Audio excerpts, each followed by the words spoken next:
I don't know how to start this, actually. Oh, that's embarrassing. Quick, a distraction!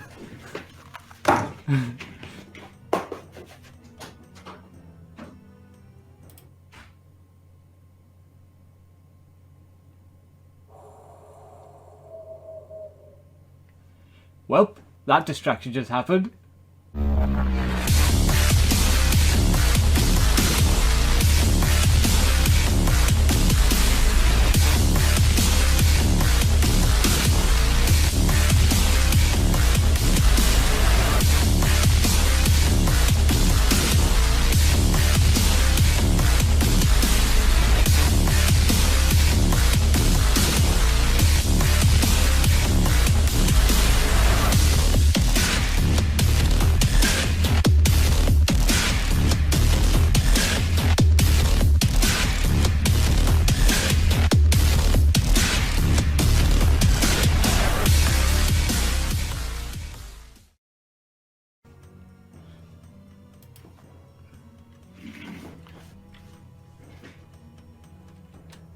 How many times have I pulled this stunt?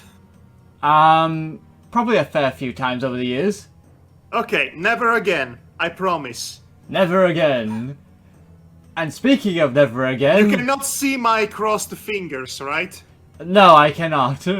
Good. Whee! I'm in the drink now. Blue Kool-Aid. It's a castle. Right.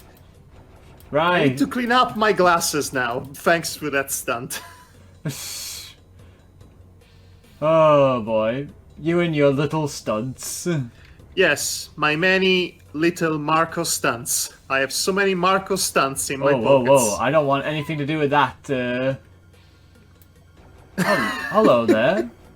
Oh, hello there. Axe It's wheeler. Christmas, apparently. Oh, ho, ho.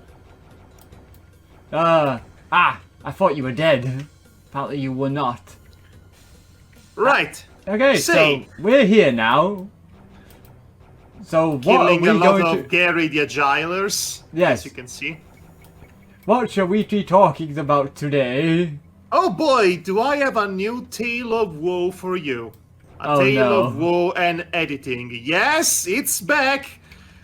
The telenovela that is my attempt to edit these cursed files that you send me. I don't know why they are so cursed, but they are pretty cursed. They are so cursed, in fact, I would say that they are even accursed. I have no idea why that is then. Right, so having learned my lesson from last time, check out the previous episode in which I go into painful details to explain exactly what went wrong in editing the episode prior to that one. Now, I'm going to tell you what happened when I edited the episode prior to this one. I feel very bad right now. It's not as bad as last time, but still, it's quite annoying. But as I was saying, I'm from the south of Yep. Country of America land, I guess. As I was saying.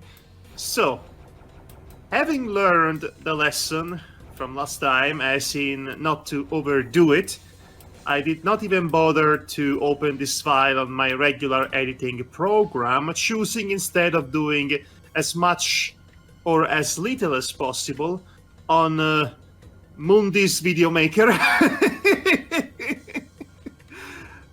Windows Movie Maker. Right. That's what I mean. Yeah, Yes, that's my name for it. Anyway, so I did that. And... But then a couple of issues arose. Because of course they did.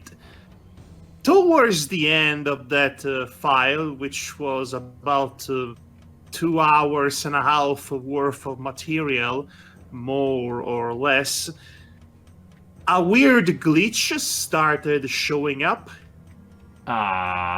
In which how do I put it?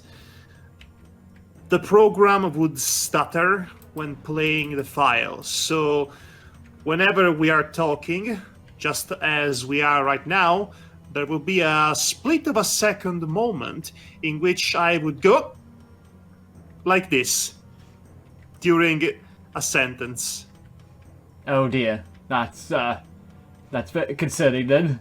Well, the funny thing about this is that that problem did not show up at all in the final product.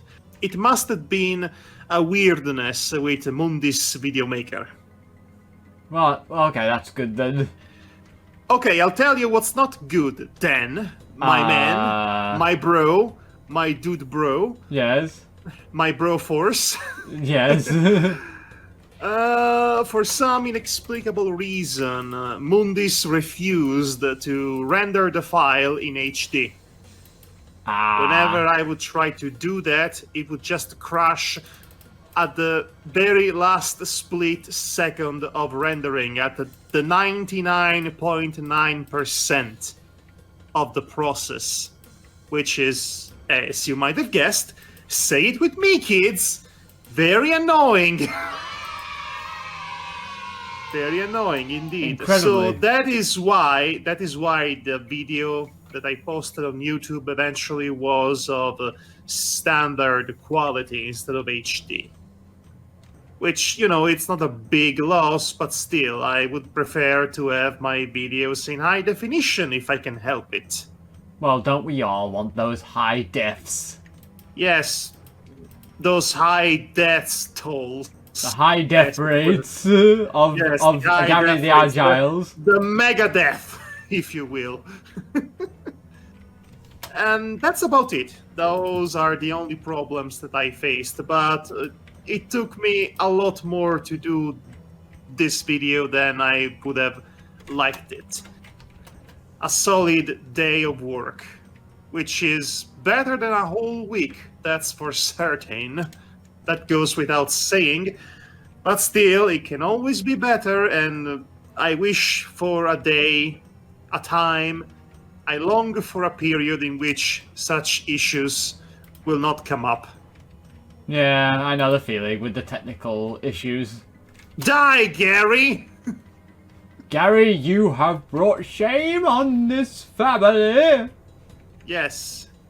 You should have been a classical dancer, not a Macarena stan, or whatever. I had something and then I lost it. Oh, let's... Oh no, there's quite a fair few enemies coming after me. Right. Okay. Okay. So... Oof. Okay. So we just got off the back end of me finally ending my DM duties. Oh yes, I was about to bring that up. Or rather, I was about to ask you, hey Devar, how was your week? Here's the segue. Yeah, here's the segue. Fair few things happened this week. Yes, how many things would you like to complain about without actually naming names? I actually really liked the last session a lot. Yes, I know somebody who liked it especially. That would be your brother Danton. I can still hear his laughter echoing in my eardrums. Sure, that must be a good thing then. Yes, honestly, that so-called epilogue or the true final boss fight phase of your campaign was my most realized moment as a comedian, if only because my audience of one, Dantan, that is, just would not stop laughing at anything I said. It just kept on chuckling and giggling and even drowning in hysterics just because I accidentally found his comedy trigger. Yeah, because you were doing a very silly voice that obviously tickled this. I'm a widow baby with small arms, and I must one with my widow eggs. One. I want an Easter egg. I want an Easter egg. I will not explain the context for any of that, and that's the beauty of it. Yeah. By the way, the best way to explain the ending that you were involved in was basically a permutation of that ending, because I had a different boss fight in mind on that epilogue, but certain actions by all the players basically made it so that the original action could not take place. You know what? It's better that way. I would not want to spoil the true villain of the entire Yumeverse shared, well, universe in this one wrestling campaign. Well, of course not, but it all adds to it, doesn't it? I would like to think.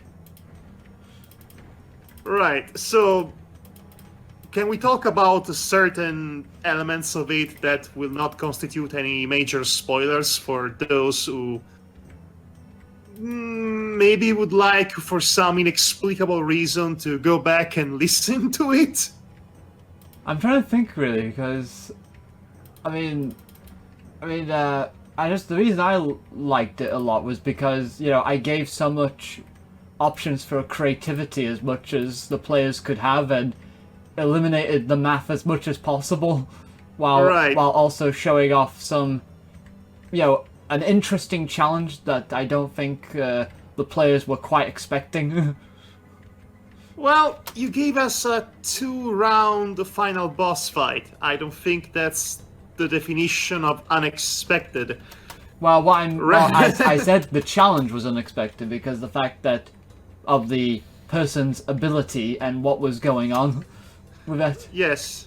So, in spite of the fact that I have played a barbarian-style character for most of this campaign, I decided that for the final boss I would completely forsake my comfort zone and go for a completely different style of combat. Run.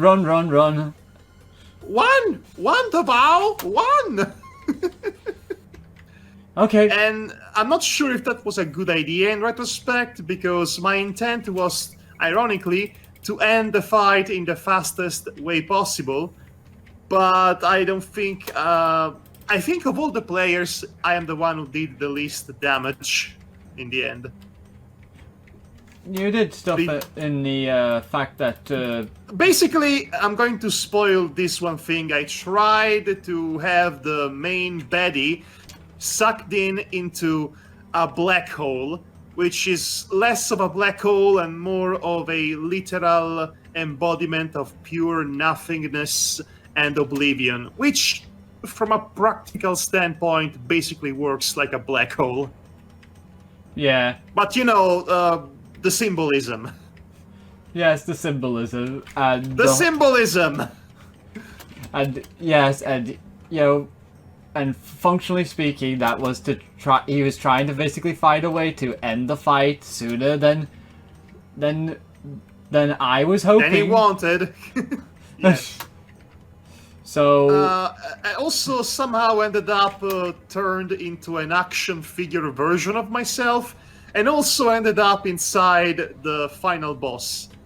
Which, I have to say, between this character and Manny from the Beachside campaign, that seems to be a leitmotif with my characters. What, going inside people? Yes, remember that one gruesome and grueling boss fight with the Archdemon that we affectionately...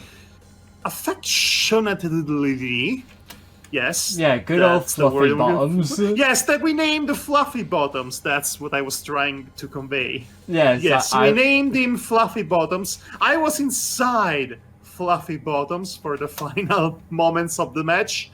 And yes, you can say, oh my. I invite that reaction. It is clearly not what you think, but I invite that sort of reaction. Why not? And let's see, think now. But yeah, I wanted to make sure though, pulling back the DM curtain, that I did not want... yes, the DM curtain. I did not want that to end the fight, because that would have been unfair to the other players who probably would have liked to have a nice fight. All I wanted to do is not to have that so-called epilogue to go on for 4 hours, like that last session before that one. Yeah, I understand that. That one was a slog in itself, and I was feeling it. Yes, a slog. But I mean, everything went wrong, just like the booking of the original Elimination Chamber, which, to be fair, was a spectacle for those watching it. But knowing the backstage issues with that match, woof, it's a miracle it happened the way it did. Wrestling references, by the way. I should I should put a disclosure warning of some description here. We're doing wrestling references here. Woo! We are wrestlers. No, we're not. Yes, but we're not. Our characters were. Yeah, our characters were, but we're just wrestling nerds. Moderately so this time. Oh, whoa. Axes flying towards my face, and I have no idea where they're coming from. So this campaign, can you remind me what the title of the campaign is? Because I don't think I've ever really memorized it. The Warpath to Celestial Conquest. All of us, the players, just refer to it as Galactic Wrestling for shorts. Yeah. For shorts! For my shorts, which I'm eating. Yes, because apparently that was a very difficult name to... Well, it's not a difficult name to remember, but it's a long title, and long titles usually don't roll off well the tongue. How many people remember that the full title of Doctor Strangelove is Doctor Strangelove, or How I Learned Not to Worry and Love the Bomb? Yes, that's the full title. If I'm forgetting some words, please forgive me. I wouldn't know that title personally, but... Yes, and the full title of Birds of Prey, which is a great film, by the way, is Birds of Prey, or The Fantabulous Emancipation of One Harley Quinn. Oh, they're really setting the traps off in this map. It's one of the last stages from the most difficult episode. So, of course, here we are with the invisible Barons of Hell analogs, I assume. I thought it might have been a Revenant, honestly, but with the fact that skinny bone guy sort of thing, but then again, he doesn't have homing axes, I don't think. And it's not summoning minions, is it? No. My gosh, the Revenant can go burn in hell from which it came. Especially in Doom 2. There's several enemies that can burn, in my opinion. Well, the worst of them all, forever and always will forever be the Marauder. Oh, I hate the Marauder. Oh, how I hate him! I hate the Revenant! I hate the Marauder! I hate all of them! Ooh, they drive me to drink! I think the ones I really dislike are... Oh, how I hate those Doom brothers! Those Doom boys! I think the one thing I dislike a lot is probably the chain gunners from the original Doom series. Yes, well, they were in Doom 2. They were Doom 2. Annoying because you can't exactly dodge invisible bullets that are shot at you at the rate of machine guns. Yeah, the rate of 200 miles per hour. Yes, let's go with that. Anyway, so about the campaign, these are going to be my final thoughts about it, since we are putting this to bed permanently, until this comes up in some sort of cameo or references, because that always seems to be the case with your campaigns. Yeah. This has been the most creatively fulfilling, but also the most stressful and unpleasant experience in my quote-unquote career as a tabletop RPGer. And the reason has to do with the very structure of the campaign, which is very much designed to put players against each other, because we have one very specific prize at the end of the rainbow path, so to speak, and we are all vying for it. So sooner or later we have to butt heads against each other. And some of us, namely me, and we have this discussion already, decided, hey, if there ever was going to be a time in these campaigns in which I could actually turn on the other players and get away with it, it would be a freaking wrestling campaign full of heels and faces, right? And that was the beginning of the end for me and for my sanity. And there was a lot of head-butting, the figurative kind, with Dantan specifically. Yeah, there was quite a bit of... And then, right at the very end, after we all managed to get past that hurdle, I almost single-handedly ruined everything by having a litigious exchange with another one of the players. And I will not say their name this time. Right. Oh. But it's not the first time that has happened. It very much harkens back to previous interactions we've had while playing Beachside. For some reason, me and this other person that we both know, there's something about the way they talk to people, and to me specifically, that triggers me. It always sounds like they're being condescending, and then they manage to say something, the wrongest thing and the wrongest possible time, and that sends me into a fit of rage that I try to contain up until I can't anymore. I have my faults. I have so many faults I cannot even count them. But there are things I cannot stand that are very specific. Yeah. And when those criteria are met, well, gosh. That's the time in which you have to intervene and be the nagging mom of the group, essentially, and put your foot down and say, children, to your corners, otherwise there will be no dessert. That is pretty much what I did. Yes, and I feel sorry for you for having to do that, for having to step up and basically have you outside of your comfort. Because I know how much you dislike conflict in general. Yeah, I don't really do well with confrontation and conflicts. Yes, I don't do well either with that. And yet, I seem to be the one who seeks it first, which is a contradiction I've been living with for a time now.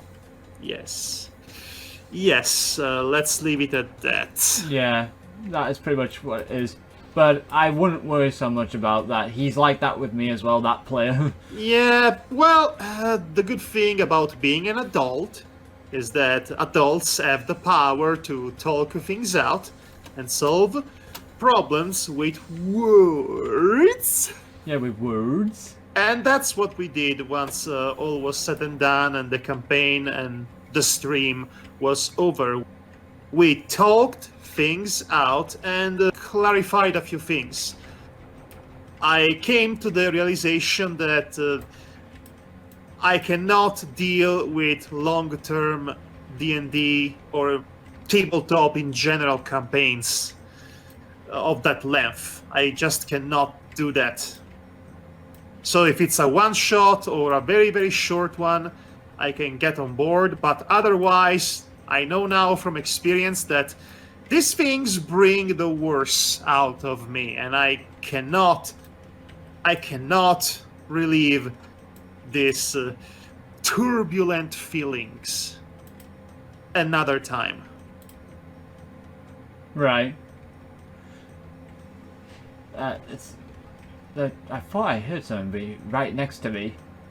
By the way, just in case you didn't realize, I had to start over from the beginning because I forgot to save while I was... No, don't worry, I noticed. I just did not, twist the knife into the wound. I hate when this Well, happens, when I haven't saved yes, for it ages. happens. Can you believe there is people who play the original Doom on Nightmare mode as a roguelike? I could probably see that, yes. Yes, they play Doom at the most hard difficulty setting from the start, and if they die, they start from the very beginning. I cannot... By choice! I can understand people wanting to have a challenge, but jeez. I understand the appeal of roguelikes, generally speaking, but I don't agree at a philosophical level. That said, I still play a lot of them, because I never learn. You never learn. Speaking of which, I managed to find a free abandonware build on the internet for the original Rogue from 1984. Oh, okay, that sounds Yes, interesting. it is playable. I just need to figure out the controls because, well, it's a keyboard-controlled game from 84, so there are 1.5 million key bindings that cannot be changed. I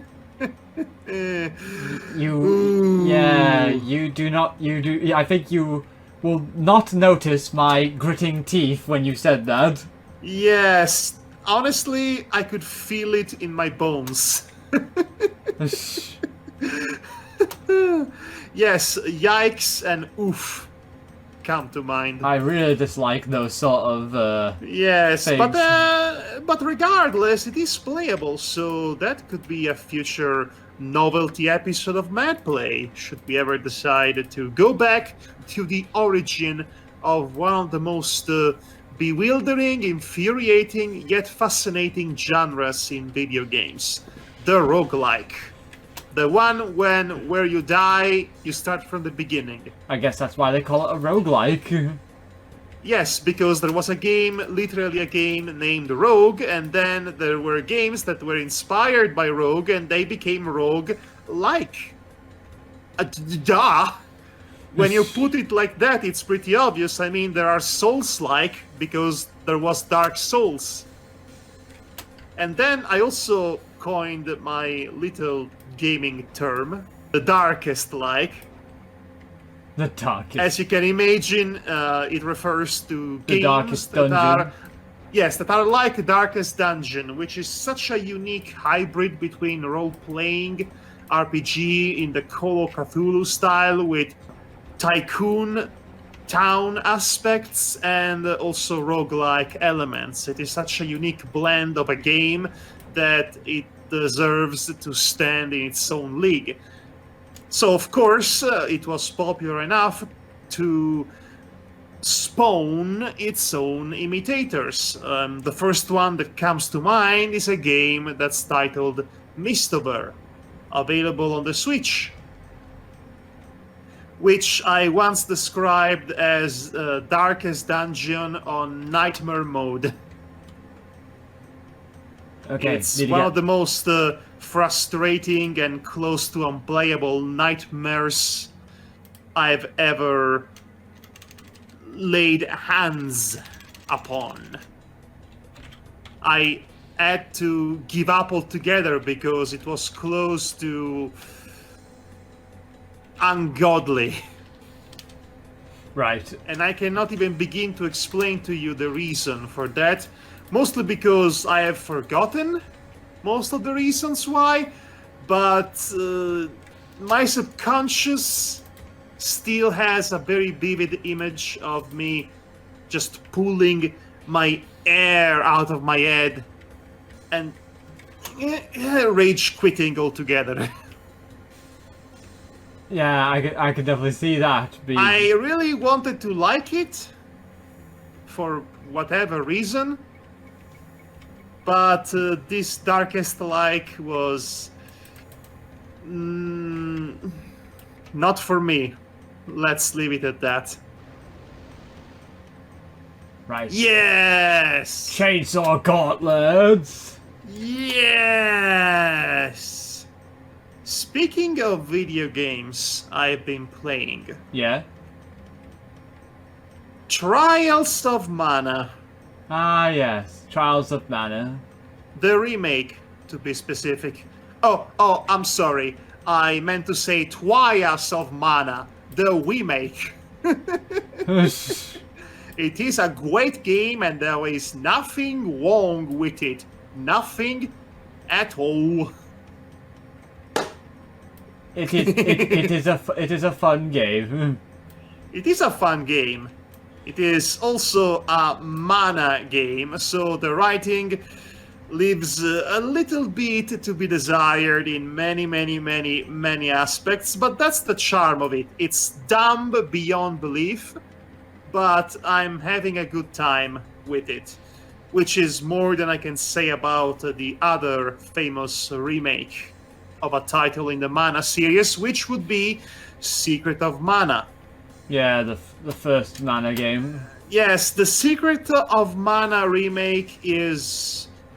I'm going to use a lot of superlatives, a lot of hyperbole in this episode, but I am not exaggerating when I say that it's one of the worst games I've ever played. It's... honestly, even the original was not that great. Could you actually hit enemies in the original game? It depends on the hitbox, really. But much worse than that.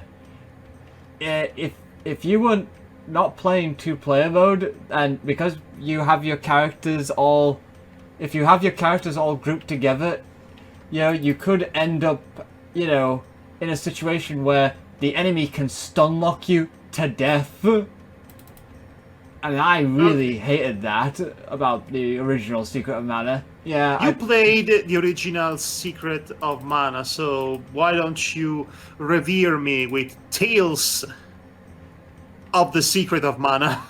Well, I was about to say Tales of Mana, but that's a different series. Well, let me think now, because I originally played it when I was very young, and I remember impressionable. I remember enjoying it quite a lot, and so I played it for ages.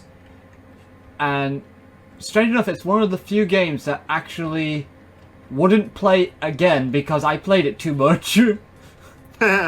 Which was kind of a weird scenario to find myself in, but okay, that happened.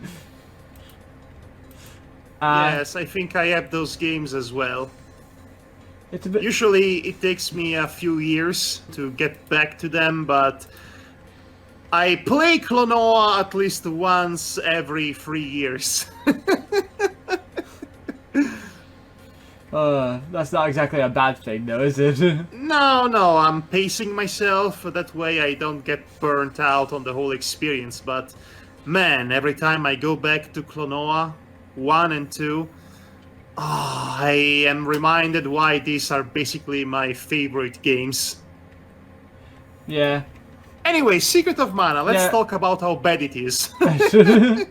Well, it's not bad, but it is not as perfect as people make it out to be.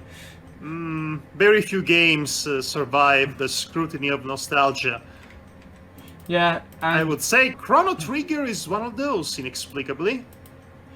Yeah, and to be honest, I never played Chrono Trigger until I got it on the PlayStation 1 port of it. No, the one with the animated cutscenes by Akira Toriyama, which are very... too much, I would say. I wasn't too fussed about it myself. Well, the problem with those animated cutscenes is that they just repeat events that are already shown in the regular game. So basically, when the characters are about to do a thing in the game, then a cutscene, an animated cutscene plays, showcasing the thing that they were going to do anyway. Afterwards. Actually, I do remember that happening now that you mentioned it. That is so annoying. It's a bit of a weird choice. Yes. I mean, why would you have the event play out for a second time? I have never seen an example in which a game is made worse by the addition of animated cutscenes by the Akira Toriyama studio Yeah, but to make it look more like Dragon Ball, but I think Chrono Trigger is the example. The less I'd say about that completely unnecessary, bewildering, animated epilogue after the game was done, the better. They decided to shoehorn some sort of narrative link and cliffhanger to Chrono Cross in that version, which is also present in the DS version, which is the one I played. And that is so dumb. Anyway, going back to Secret of Mana, which will then allow us to go back to Trials of Mana, we have segues into segues into segues. It's segueception up in this house. So basically, the original Secret of Mana was not exactly the best game now that I've replayed it some time ago. Because, well, of that aforementioned reasoning of you could get stun locked to death by normal enemies, and bosses in that game also feel a little cheap sometimes, especially in the remake, if I heard correctly. The remake is... oh, it's a catastrophically bad deal. Let me tell you why. Tell me this: were you ever stun locked to death in that version? I don't remember that because I'm too busy remembering how impossible it was to kill single enemies. Because my characters would not eat anything to save their life. I swear to you, most of these fights was just me trying to hit these enemies, which were the most slippery devils imaginable. 9 times out of 10, I would miss a hit. And when I would hit, I would do a damage of 1. So there was this specific example I wanted to bring up. Yeah. In which I had the Halfling baby character. Yeah, the sprite, right? Yes, that one. He was armed with a bow and arrow and was trying to kill an enemy that was otherwise impossible to reach via melee ways. There is a clip of about a solid 30 seconds, a 30 seconds clip that I have uploaded on Twitter showcasing that fight. Yeah. And it's just the whole time the little sprite hitting the enemy with bow and arrow, doing either a damage of 1 or 0 for 30 seconds. Yeah. That is Secret of Mana in a nutshell. That is the game I played. Secret of Mana does have this weird combat system where basically you have to not go full leather into button bashing. Essentially, you have to basically bide your time, charge up an attack, and then strike. In other words, it's a grind and it's boring. Yeah. Here is another damning issue about the remake that had me just absolutely terrified once I noticed that it's an issue that showed up as soon as literally the first enemy of the game showed up. As soon as I had a fight with the very first rabbit. Yeah, the rabbite, as they call it. The rabbite, the wabbite, if you will. In the game, this issue was made evident. It's just bad game design overall. When I hit the enemy receiving the impact of the move would react with about a solid second of delay from the time in which it was hit. That is abominable. Yeah. So every fight is either a hit or miss, literally, and with delayed reactions from enemies to the blows you inflict to them, making those combats especially unsatisfying and boring. And that's the Secret of Mana remake. I am going to go as far as to say it's worse than Sonic the Hedgehog 2006. Because as bad as Sonic 06 was, it's still a game I managed to beat. It's still a game I could play and actually do something against enemies. I could hit enemies in that game. Secret of Mana. In Secret of Mana, the very concept of inflicting any kind of blow to your opposition is a chimera. So of course I did not finish it. In fact, I tried to get a refund for it after the first 5 minutes of gameplay because I noticed immediately this is the worst game imaginable.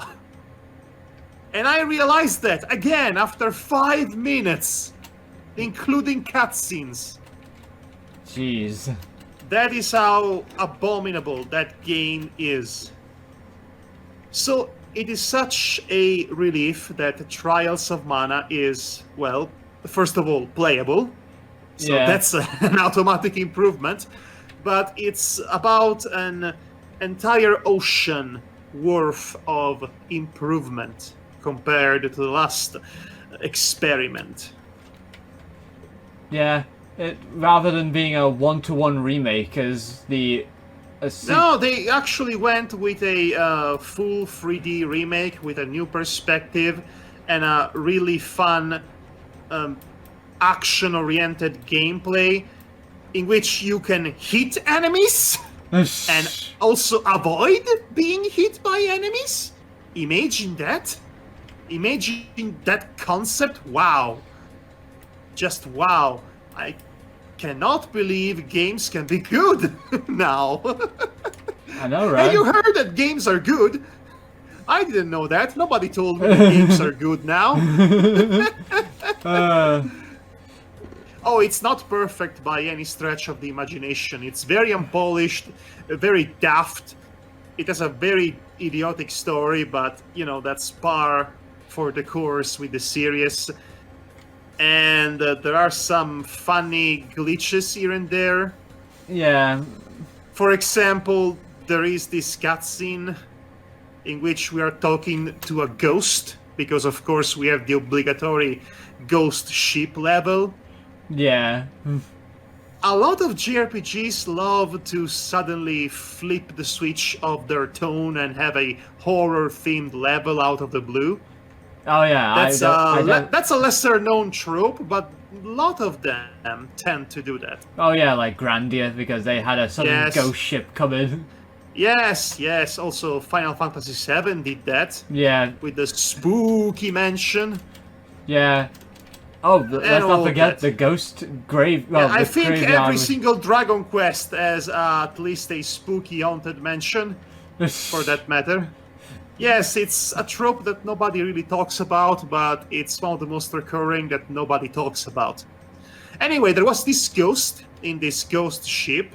Yeah. And, well, there was this interesting audio effect applied to his voice clips. You use Audacity to edit audio, don't you?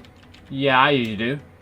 You know the wah-wah effect on Audacity? Yeah. Yes! Somebody played with the wah-wah effect on Audacity when editing that audio clip, and my gosh, it's terrible. It's so bad. I love it. You talk like this. It's ridiculous. This is a game made by professionals. Wah-wah effect on Audacity. Unbelievable. Did they bring back the ring system, or has that been changed as well? What is the ring system? I believe the ring system was in Secret of Mana. It was basically when you pause the game, you would then have to... Yes, they have that. It's very convenient, actually. There is also a additional shortcut for the shortcut, if you want to use it, but I almost never use it because it's kind of redundant. The only element annoying about the ring system, which is otherwise a good way to bring up items during combat, is that it has limited space, so if you ever want to use a new item, you have to manually put it into the ring. Right. And you cannot use items from the menu, period. So there is that. What I really enjoy about Trials of Mana is its main gimmick. Yeah, with choosing 3 different characters to go through the story with, right? Yes, no, you can choose the main character and you can choose his party members, his or her party members, I should say. Yeah. To go into this adventure. Out of 6 playable characters, each with their own backstory and agendas. And I like the idea that the characters you did not choose to be in your party would show up organically in the game. Well, as organically as this game allows, because it's otherwise a bit contrived, but they would show up as basically disposable NPCs that are practically begging you to solve their conflicts on their behalf, which is very amusing to me. Hey, you're the main character. Solve my problem. Yes, I wish I were the main character, but maybe next time. So this gimmick is very similar to the same gimmick that Octopath Traveler had, but I think Trials of Mana, which is a much older game, and now the remake, therefore, offer a much more realized and overall much better version of that gimmick. When you choose a main character in Octopath Traveler, Yeah. the game would have you go around the world collecting your remaining party members, which would all have their individual stories and arcs and individual missions and whatnot. The only issue with that is that every character is narratively walled off from each other.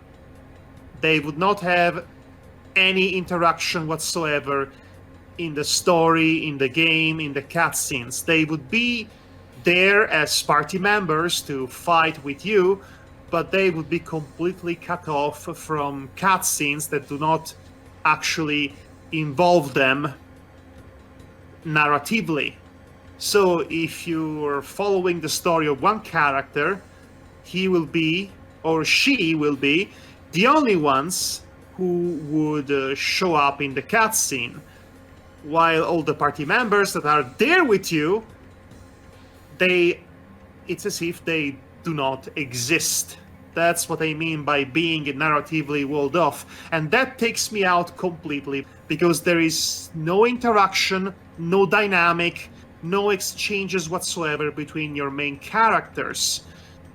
Not up until all those individual stories are concluded. And that's incredibly unsatisfying. That's incredibly... Well, not incredibly at all, actually. That's just what made me turn off and turn away from Octopath Traveler altogether. It doesn't help that its combat system is very tedious. Yeah. It wants to be the most clever combat system imaginable, but it accomplishes the task of being a bit too tedious. Conversely, you have Trials of Mana, in which not only you can choose the main character and their party members for this adventure, but every single one of these characters would have their own chemistry with each other and their own party dynamics that are actually taken into account. So, depending on which characters you choose, you're going to get different exchanges, different banter for them when they travel together, both in-game and in cutscenes, as much as it is possible to do so. The only drawback is that once you're past the first moments of the game in which the party and the story comes together, in the early goings, then it's all very linear from there. But I think it's fair because it's giving me what I wanted out of my Octopath Traveler experience, which is not just the ability to choose a main character and then going on from there, but the ability to have a main character having actual meaningful exchanges with their party members and acknowledging that they exist at all, that they are part of the story and the adventure. Yeah. And Trials of Mana does that. And like I said, every various combinations of characters, of the 6 available characters, will grant you different party dynamics. My first choice for this game was based on which one of these would be the silliest together. So, naturally, my protagonist was going to be Chawot, the secret beauty of Wendell. This small hobbit child with a Elmer Fudd accent. And every time I hear her speak, the only thing I hear is, I want an Easter egg, I want an Easter egg. The Mel Blanc baby routine, essentially. I want an Easter egg, I want an Easter egg. It's absolutely hysterical, especially because, as I predicted, there are moments in which the game has to get serious. Oh gosh, with There are moments in which your main character has to confront the villains who are trying to appear serious and threatening. And there she is, talking to them like this. And it's hysterical, obviously, and that's all I wanted, really. I knew I was getting something good, something fun out of this. The charm of this game is that it's not good. I mean, it's fine, but all of its little and big issues alike make it so charming. It's so funny to rip apart, but it is also fun to play. And sometimes the banter between the characters gets genuinely enthralling. For example, like I said, my party of choice, other than Chawot, the secret beauty of Wendell, was Kevin, that's me! Kevin, the Alpha Beastman boy. Yeah. That's me! That's him, alright. That's me, Kevin. And Angela, the Elfin Valley girl. Yes. And she talks like this, you know, more or less. That's the kind of performance. I would like to know what the localization director actually, you know, told the voice actors to do. The actual directing is spectacular in the best way possible, I must say. The voice directing. They probably went like, okay, the story is supposed to be serious, but you know what? No, we need to make this funny. Well, no, they try to sound serious, and that's the best part. Widow Chawot tried to sound serious and said, while talking like Mel Blanc as a baby. It went about as well as you might expect it. I honestly think Trials of Mana was probably not meant to be taken seriously at all, completely. Oh, absolutely. There are a lot of times in which it's not meant to be serious, but then there are also a lot of more times in which she's supposed to get serious, and that's when we fumble upon a tonal problem. For example, The transition to regular fantasy adventure to horror-themed level is about as sudden as me doing this. Yeah, slapping in the face. That is so sudden. I loved it, it was funny, but it tried to have legitimate horror imagery in that. All the while also having goofy zombies manning the shops on the ghost ship. And And then there is this one cutscene in which Kevin, that's me, Kevin's rival, passes away in tragic circumstances. And then the spirit of mana or whatever basically revives him as a baby. Okay, that just happened then. Serious, dramatic moment, as goofy as it was already, made 100 times goofier and dopier by literally babyfying that character. And that's Trials of Mana in a nutshell. Tonally dissonant, but very, very fun. Yeah. Incidentally, I found out that by putting these three doofuses together, Chawot, Kevin, that's me, and Angela, Yeah. they are basically the Three Stooges. There's the whiny baby, the dumb one, and the one who's snarky to everyone else. It's great. Oh, I just love it.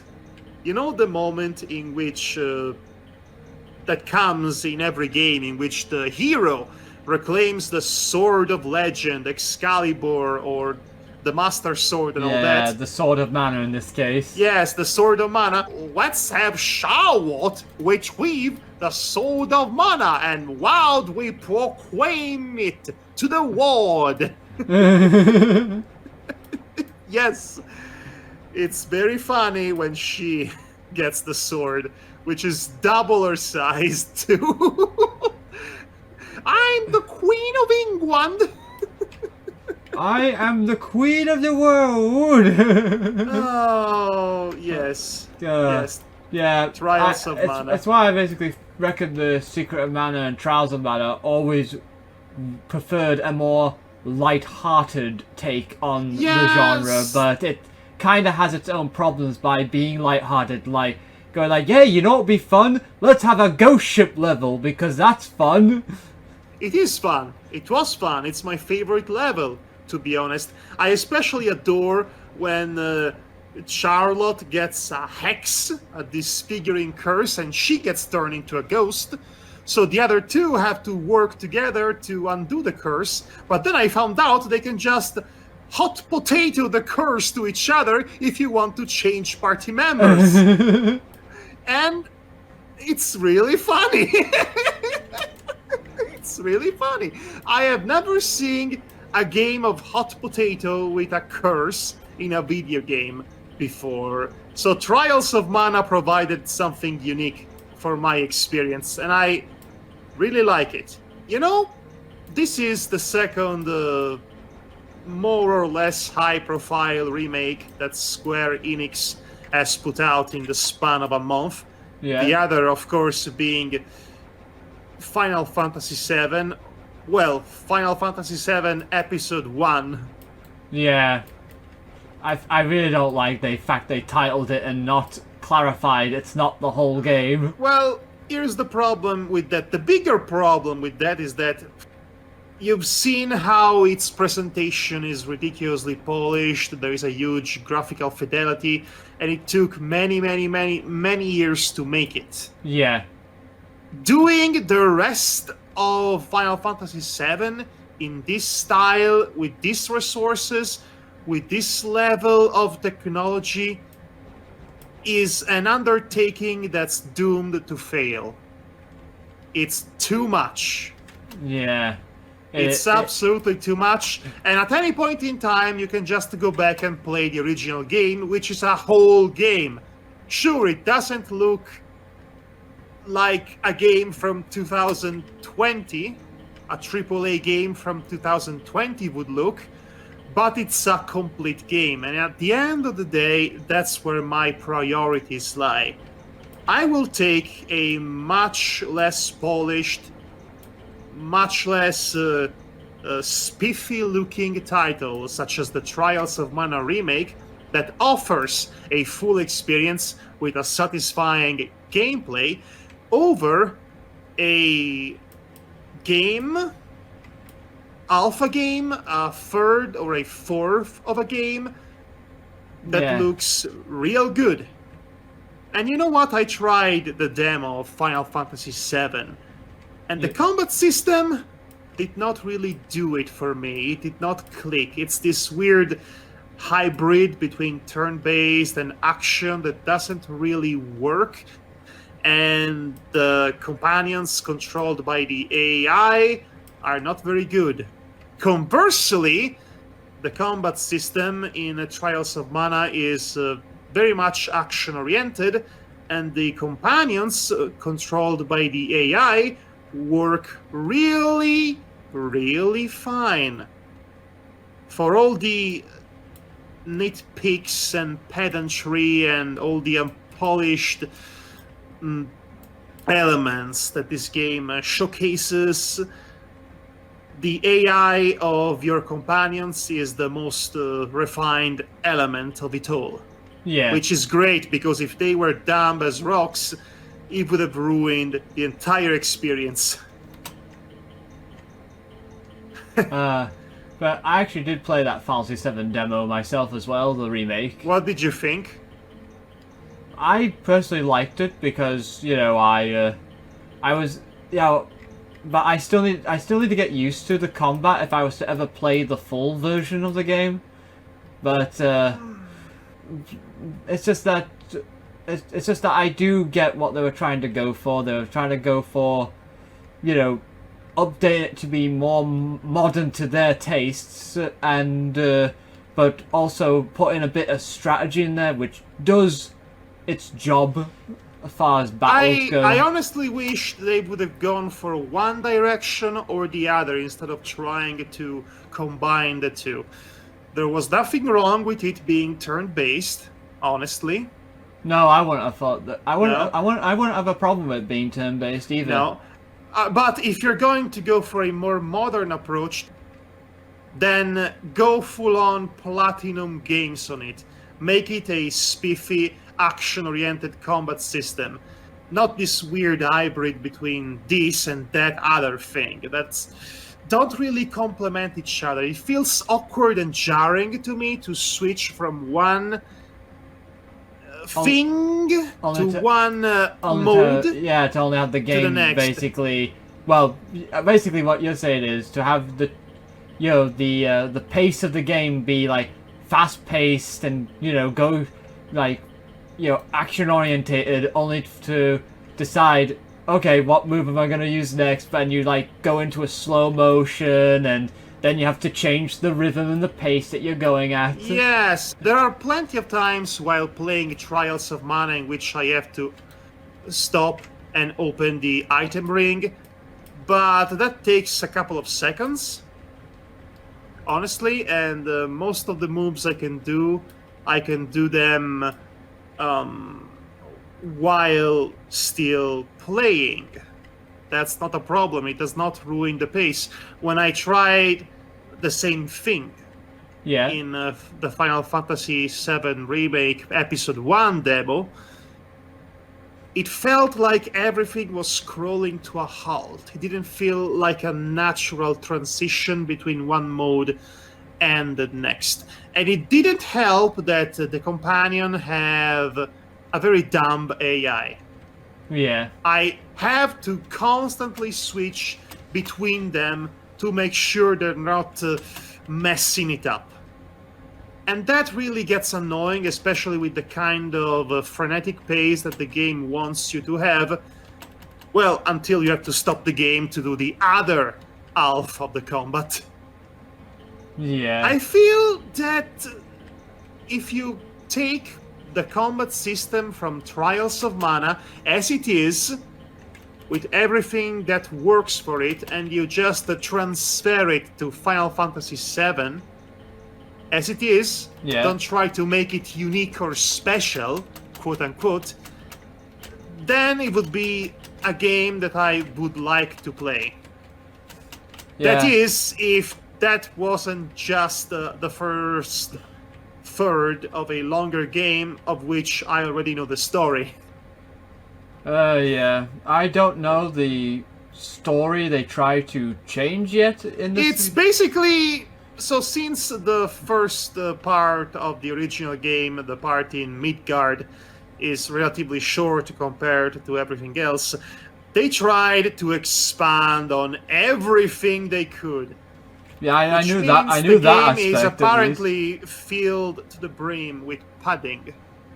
I knew that part at least. That basically, they padded it out. They basically built upon Midgar a lot more, just so then people could see more of it. Yes. If no more episodes of this will be made, and honestly, at this rate, it seems like an increasingly improbable and time and money-consuming enterprise, to the point, in fact, that no amount of successful sale could possibly justify making it. If it only ends up having this one aspect of Fantasy VII out there in the ether and no additional sequels, I think they tried to make it as more complete as they could possibly do, which is only doable to a point. Yeah, because I know enough about the Fantasy VII Remake that that basically there's one aspect about the story they changed quite drastically, and it's got people buzzing about it. Well, they still have a Cloud dressing up as a woman, and I guess having a go with all the gay men in to be honest, the land. To be honest, for my taste, the Honeybee Inn is probably the best moment of a place being remade and recontextualized to a better version that I didn't know I wanted. Interesting. Because the original of the Honeybee Inn was supposed to be this sleazy place that people decide to basically have fun with the ladies for the night, get away from the stresses of the workplace, of the Shinra Corporation. It's a brothel. What's wrong with a brothel? Well, in the remake, they basically changed it to, essentially, a more sexuality positive sort of thing. Oh, okay. So, if you have to update one otherwise outdated element of a game from 1997, that's a good place to start, I'll say that. To be honest, I actually love that part, because I saw it in the trailers and I was like thinking to myself, I did not know I wanted the Honeybee Inn to be like this. This feels perfect, because essentially it's like you're putting a more positive spin on why this place exists, rather than because essentially what you got in the original is it's a dark place with adult themes going on. Yes, and there is that one guy, which is human Jabba the Hutt, who wants a sexy lady. And I guess he's okay if Cloud is not a lady. What the? Well, according to the machine-abridged version, at least. Oh god, I remember when I was young and I gave Don Corneo a voice that was like, "Oh yes, splendid, splendid." It's pretty much the voice he was born with, isn't it? I try not to end my sentences with conjunctions, because it's not proper English, but what can you do? Yeah. I should use with which a lot more, or with whom, or with whomst, why not? So, by the way, I was about to say much earlier about the Fantasy VII Remake, a very concerning matter when it comes to it. Because there was this one new element that they put into the game that fans are buzzing about right now, and all that. Apparently Square Enix are only still in the planning phases for the sequel. You don't say! It's almost as if they wanted to get this first part out there as soon as possible because it's been too long since it was first announced, and they have schedules, and the gaming industry is a draconic nightmare hellscape, and some developers must have been crunched to death to make this. They must have done. This will not end well for anybody involved. This was a bad idea to begin with, or I should say, this was a bad idea with which begin. It's it's misguided. I would like to go over a theory I have about what's going on with the Fantasy VII Remake here. By all means, give me your theory, you insider man.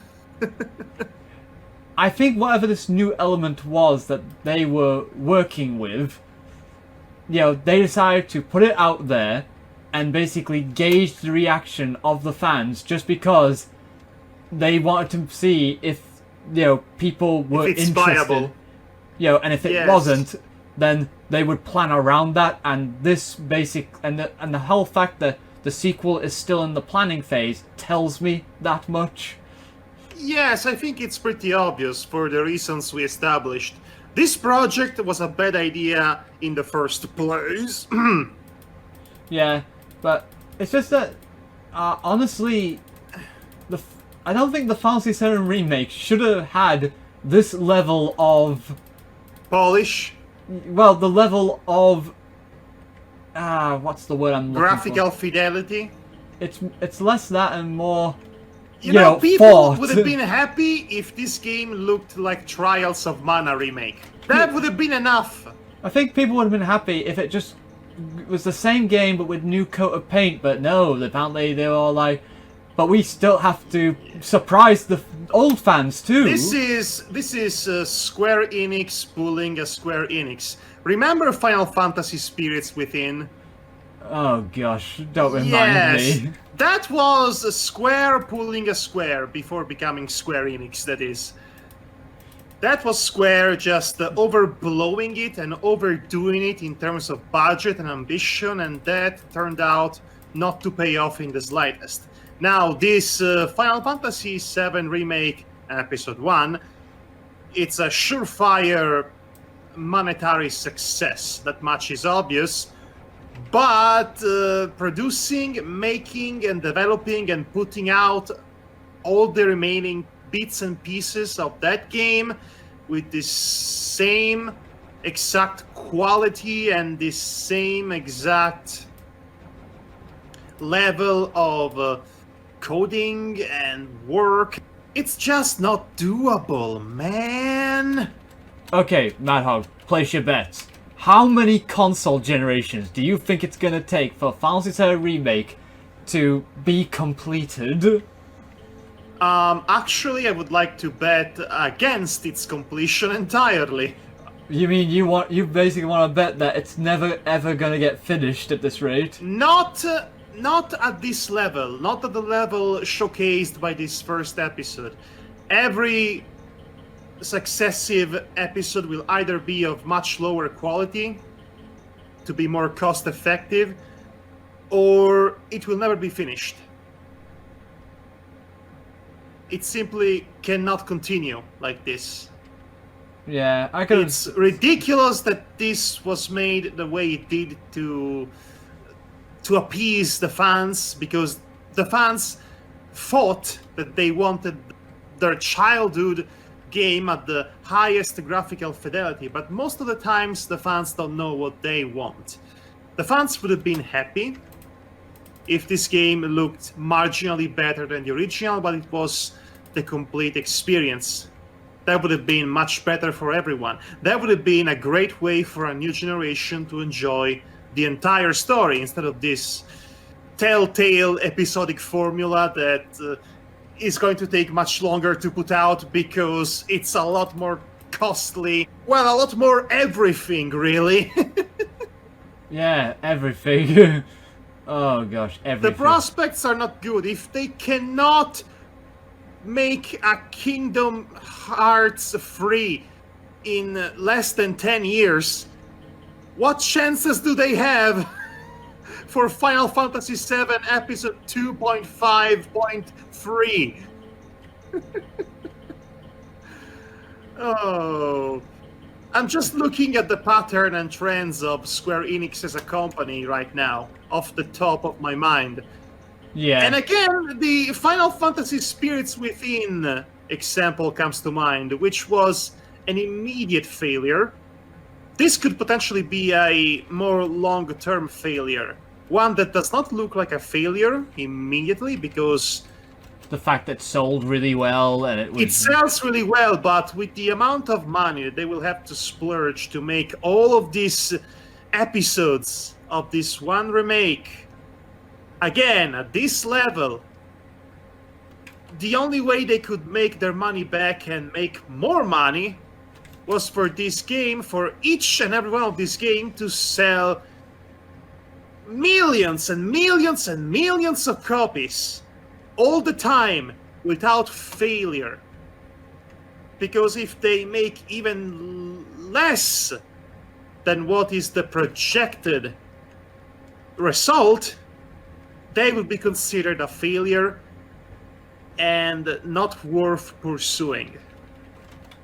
Yeah. That's how the industry works.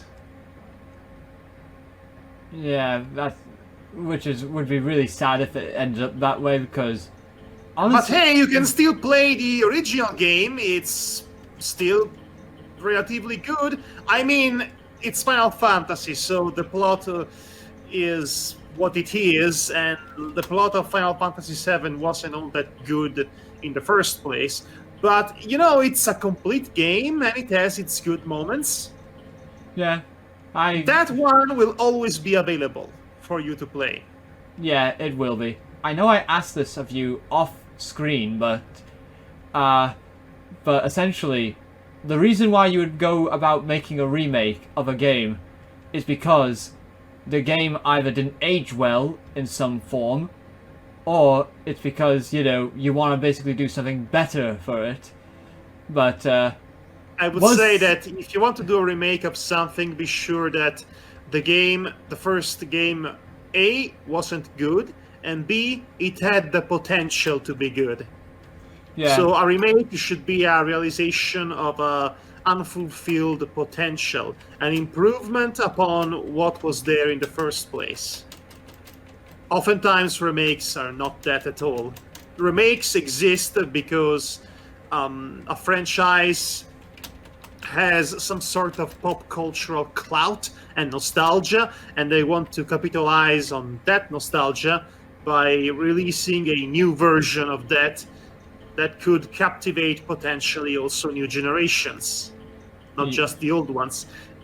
The whole remake business is extremely cynical. It pretty much is. But then again, it gives us games such as Trials of Mana, which, let's face it, it would have been a pretty obscure and forgotten game otherwise.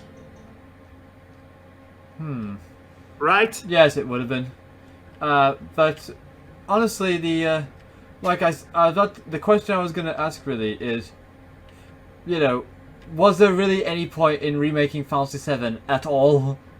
The prospect of making more money off of their most popular title? Was there any point at all in making Advent Children, I ask you? Other than money?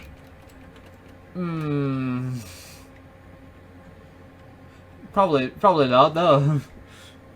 That name, this franchise has been exploited and picked up clean at its bones, so why stop now? Yeah. I mean, it could at least give Fantasy IX a chance. I always thought Fantasy IX was like this, curtain closer on the series, really, honestly, and 10 feels like... Yes, you could say it was a Final Fantasy. and to have that happen, and then suddenly 10 comes along and acts mediocre. It's, yeah. 10 had the potential to be a lot of fun. I like the combat system. I think it's the best in the series, personally. Yeah.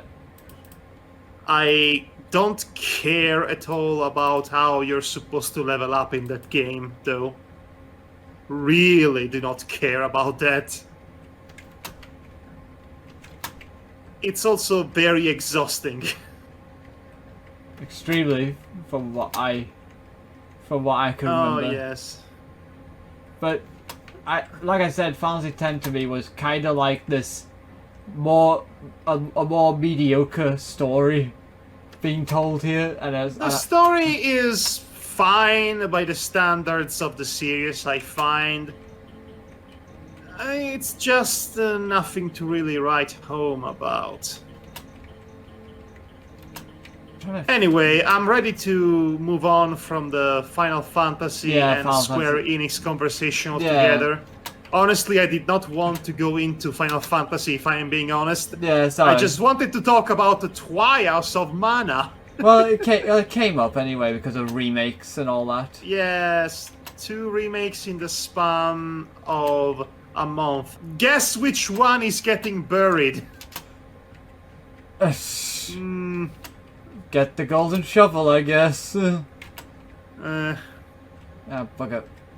Anyway, well, I see you're having some trouble with the Switch puzzle. I'm trying to basically figure out which puzzle does what, really. And it's a bit annoying because there's a green key that I want to get a hold of. Yeah, okay. We'll get you, He-Man. I'm just going to do that, just to avoid all this. Rocket launchers. Well, Phoenix launcher, I should say. Phoenix down. Well, that is what we're doing. We're downing the Phoenixes. No, we are using the Phoenix to down people instead. That's what I mean. Anyway, well, Devar, I hope you have your popcorn and your monocle ready. Because maybe? It is time, once again, for your favorite segment in the whole podcast. What would that be? Madhog reads a thing! Oh boy, what's the thing you're gonna be thinking reading today? Jesus, man. Smooth. Real smooth. Oh, I'm going to bring it up right now. Slam. I actually had the physical copy of this book, but I don't know where I placed it, so I have to use a version of it I found online.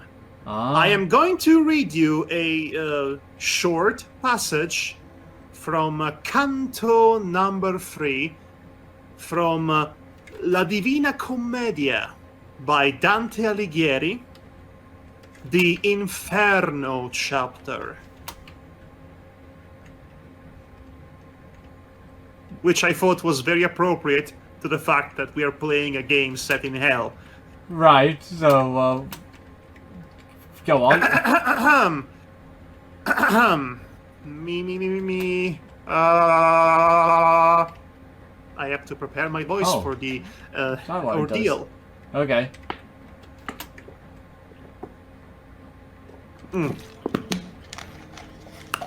Finally. Found a way in here. Okay. Madhog reads a thing. Per me si va nella città dolente, per me si va nell'eterno dolore, per me si va tra la perduta gente. Giustizia mosse il mio alto fattore, fecemi la divina potestate, la somma sapienza e il primo amore. Dinanzi a me non fuor cose criate, se non eterne, e io eterno duro. Lasciate ogni speranza, voi che entrate. I made a small mistake there. When I said create, I accidentally Englishized it and said create, Oh dear. which is bad. It's the drama, it's the tragedy of bilingual men, Right. if you will. But anyway, queste parole di colore oscuro vidio scritte al sommo d'una porta, perch'io, maestro, il senso lor m'è duro. Ed egli a me, come persona accorta, qui si convien lasciare ogni sospetto. Ogni viltà convien che qui sia morta. Non siam venuti al loco, oh v'io t'ho detto, che tu vedrai le genti dolorose, ch'hanno perduto il ben dell'intelletto. E poi che la sua mano e la mia puose con lieto volto, ond'io mi confortai, mi mise dentro alle segrete cose. By the way, la Divina Commedia, or the Divine Comedy, if you're an Anglo-Saxon Philistine, Yeah. was written in the 14th century. It was written in medieval Italian, essentially, the sort of first few centuries in which the Italian language was developing and branching out from its Latin roots. It was referred to as the vulgar language. Right. So basically, I'm not just reading a text in Italian, I'm reading a text in ancient medieval Italian. An easy analogy would be for you to be reading William Shakespeare. Yeah. Renaissance English, very different from modern English. That is more or less the same, except this is even older than that. Right. So it's not easy. I can imagine. Huh. Okie dokie. So, any more? Quivi sospiri, pianti e alti guai risonavan per l'aree senza stelle, perch'io al cominciarne lagrimai. Diverse lingue, orribili favelle, parole di dolore, accenti d'ira, voci alte e fioche e suon di manconelle facevano un tumulto, il qual s'aggira sempre in quell'aura senza tempo tinta, come l'arena quando turbo spira. E io, c'avea d'orror la testa cinta, dissi, maestro, che è quel ch'i odo? E che gente che par nel duol si vinta? Ed egli a me, questo misero modo tengon l'anime triste di coloro che visser senza l'infamia e senza lodo. Mischiate sono a quel cattivo coro degli angeli che non furon ribelli, né fur fedeli a Dio, ma per sé fuoro.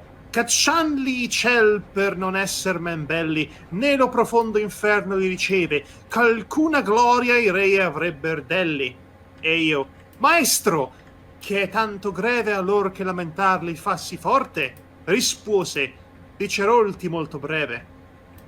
Right, I cannot translate this word for word because it's a massive undertaking, and I'm sure there are professionally translated versions of this text out there in your language, which I refuse to even look at. How dare you. But I can at least provide some context. The third canto of L'Inferno is the part in which Dante and his guide, Virgilio, are literally at Hell's Gate. There is the famous passage of Lasciate ogni speranza voi che entrate. Yeah. Which is basically saying, leave all the hope out of the door, because once you get through the door, there is no hope. Not anymore. The first place they visit as they venture inside hell is not quite hell yet. There is this passage specifically that says questo misero modo tengon l'anime triste di coloro che visser senza infamia e senza lodo. It's referring to those who have been rejected by both hell and heaven. Yeah. I actually only researched the Divine Comedy, as it was usually called, recently, for obvious reasons, when it comes to what I needed the research for. Madhog? Yes? Oh, good, you are there. Yes, no, I'm listening. Because, essentially, I needed to do all this research on the 9 circles of hell because I wanted to. I know you did. I noticed that you did. Can you believe that one guy in our group who had the gall to try and Italian-splain to me what limbo is? Oh, whoa, whoa! There's so many of you guys out here. Questi non hanno speranza di morte, la loro cieca vita è tanto bassa che invidiosi son d'ogni altra sorte. Fama di loro il mondo esser non lassa, misericordia e giustizia li sdegna. Non ragioniam di lor, ma guarda e passa. Non ragioniam di lor, ma guarda e passa. Do not pay them any heed, just look upon and then move on. E io, che riguardai, vidi un'insegna che girando correva tanto ratta, che d'ogni posa mi parea indegna, e dietro alla venia sì lunga tratta di gente, ch'io non avrei creduto che morte tanta n'avesse disfatta. Poscia ch'io vebbi alcun riconosciuto, vidi e conobbi l'ombra di colui che fece per viltà il gran rifiuto. Incontanente intesi e certo fui che questa era la setta dei cattivi, a Dio spiacenti ed a nemici sui. Questi sciaurati che mai non fur vivi erano ignudi e stimolati molto da mosconi e da vespe che eran ivi. E le rigavan lor di sangue il volto, che mischiato di lacrime a lor piedi da fastidiosi vermi ha ricolto. E poi che a riguardare oltre mi diedi, vidi genti alla riva d'un gran fiume. Perché io dissi, maestro, or mi concedi, chi sappia quali sono e qual costume le fa di trapassar parersi pronte, com'i discerno per lo fioco lume. Ed egli a me, le cose ti fier conte quando noi fermerem li nostri passi sulla trista riviera d'Acheronte. Allor con gli occhi vergognosi e bassi, temendo no il mio dirli fosse grave, infino il fiume del parlar mi trassi. Ed ecco verso noi venir per nave un vecchio, bianco per antico pelo, gridando «Guai a voi, anime prave!» This is the part in which Dante and Virgilio meet with Acheronte, which is the demon that rides the boat that leads the souls into hell. Right. Non isperate mai vederlo cielo, i vegno per menarvi all'altra riva nelle tenebre eterne, in caldo e in gelo. E tu, che sei costì, anima viva, partiti da cotesti che son morti. Ma poi che vide ch'io non mi partiva, disse, per altra via, per altri porti verrai a piaggia, non qui per passare. Più lieve legno convien che ti porti. You know, I am probably reading this entire text with the wrongest intonation possible. There are people who study specifically to be able to recite this text. Right. In the way it's supposed to. I am just reading it as it Is there scrolls. I'm just reading it as it scrolls down my eyes. I am not in any way, shape, or form an expert in the sonetto. El duca lui, Caron non ti crucciare, vuolsi così colà dove si puete ciò che non si vuole, ciò che si vuole, actually, e più non dimandare. Quinci fuor quete le nanose gote al nocchier della livida palude che intorno agli occhi avea di fiamme rote, ma quell'anime ch'eran lasse nude cangiar colore e dibattero i denti, ratto che intester le parole crude, bestemmiavano Dio e lor parenti, l'umana spezie, il loco, il tempo, il seme di lor semenza e di lor nascimenti, poi si ritrasser tutte quante insieme, forte piangendo, alla riva malvagia qu'attende ciascun uom che Dio non teme, caron demonio con occhi di bragia loro accennando, tutti li raccoglie, batte col remo qualunque s'adagia. come autunno si levan le foglie l'una appresso dell'altra, finché il ramo vede alla terra tutte le sue spoglie. Similmente il malseme d'Adamo, chitansi di quel lito ad una, per cenni come augel per suo richiamo. Così sen vanno su per l'onda bruna e avanti che sien di là discese, anche di qua nuova schiera sauna. Figliuol mio, disse il maestro cortese, quelli che muoion nell'ira di Dio, tutti convengon qui d'ogni paese, e pronti sono a trapassarlo rio, che la divina giustizia li sprona, sì che la tema si volse indizio. Quinci non passa mai anima buona, e però, se Caron di te si lagna, ben puoi sapere ormai che il suo dir suona. Finito questo, la buia campagna tremosi forte, che dello spavento la mente di sudor ancor si bagna, mi bagna. La terra lagrimosa diede vento, che balenò una luce vermiglia, la quale mi vinse ciascun sentimento, e caddi come l'uom che il sonno piglia. And that's the end of Canto 3. You know, somewhere out there is an expert in Dante Alighieri who's just wincing and cringing at my performance here. Yeah. And I understand it. I'm sorry. I wanted to bring some class and culture to this podcast about hell. There you go. I mean, do you feel proud of yourself for doing that? Well, I could have done much worse. Did you like it? Did you enjoy it? What, you're talking to me? I mean, I didn't understand a single word. But did you enjoy the performance itself? It was alright. I guess that's good enough then. It's, I mean, I'm sure someone will have liked it. Well, as I promised, it was much shorter than Dr. Jonathan Swift's essay about eating the poorest children. Yes. The children of the poor.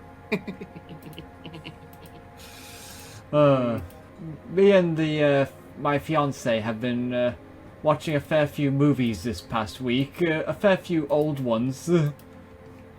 I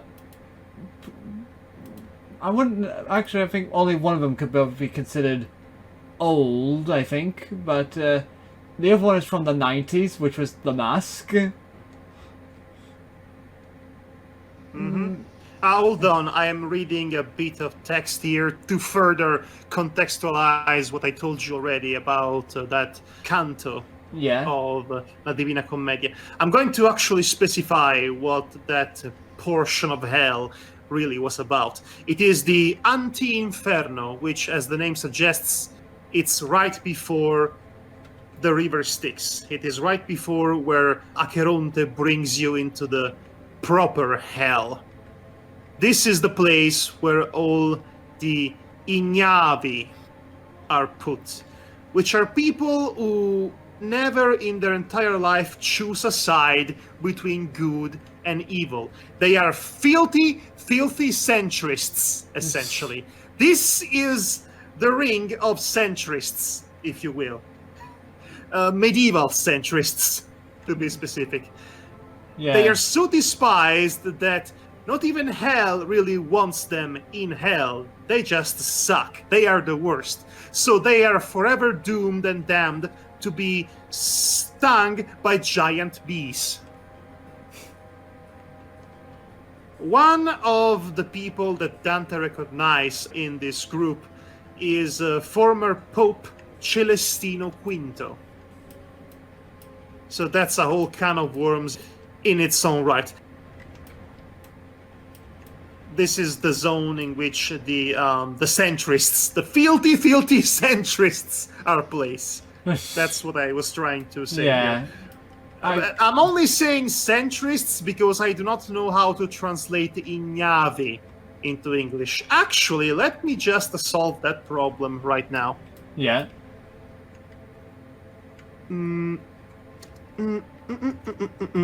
Madhog is going to consult Google Translate. Yes, that's what I'm going to see. Let's see if it can even be translated. Okay, basically, indolent or slothful. So it's not quite a political centrism so much as it is general indifference Yeah. and laziness. Laziness to the cause. Yes, everybody hates the indolent and the slothful. Not even Satan wants, Lucifer wants anything to do with them. So that's why they are stuck in the Unti Inferno. They're just the losers, the geeks of hell. They are not cool enough for the real rings of hell. So anyway, that was Madhog Reads a Thing. Yay! He read a thing in a different language. In a different language. I hope you enjoyed the experience for what it was. Well, as much as one can enjoy. Yes, well, if you happen to know Italian, then you can actually come to me and point out all the obvious mistakes I made, for which I'm sorry. But, you know, it's difficult to have my brain work right when I have to switch rapidly between one language and the other. Oh yeah, I understand that. Especially since I have my own brand of speech impediments already in my native language. So, yes, that was very ambitious for me right now. But well, it's not that. I have my own problems as well with my own speech and language in English, so so I can relate to that. Have you ever thought of learning a second language? Oh wait, you technically are learning Polish, aren't you? Yes, I am. There's only one thing I know about Poland, is that New Pogody Zajac is popular there, and it's actually a Russian cartoon, so there you go. Yeah. There's quite a fair few popular Polish cartoons, like Bolek I Lolek. Which you would know everything about, obviously. I only know enough to know it's a cartoon series about two boys who get into trouble and do random stuff. Lovely. Though there is that one problematic series where they introduce a girl who is their cousin, and both of them want to go out with her. So that's problematic. Oh no, I knew. There was a time in which it was okay to court your cousin. Not in the 21st century, though. Yeah. Wait, how old are these cartoons? I actually did not research that part. I know they're quite old because I only say they're old because of the fact that they look it.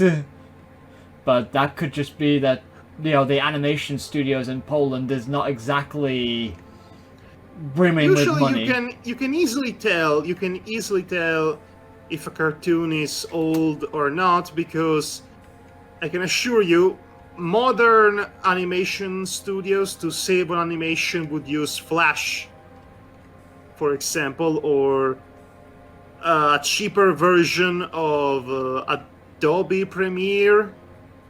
And all cartoons, by the very way they are made, with pen and paper and the technology available at the time, inevitably look different.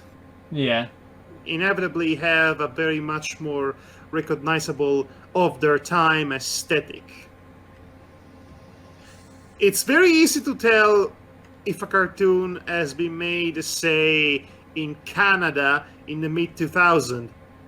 Terrible Flash cartoon, terrible Flash animation. That's a dead giveaway. Yeah. I think I know what you mean by that. Sadly. Welcome to the worlds of fetishes being put on the big screen of your home.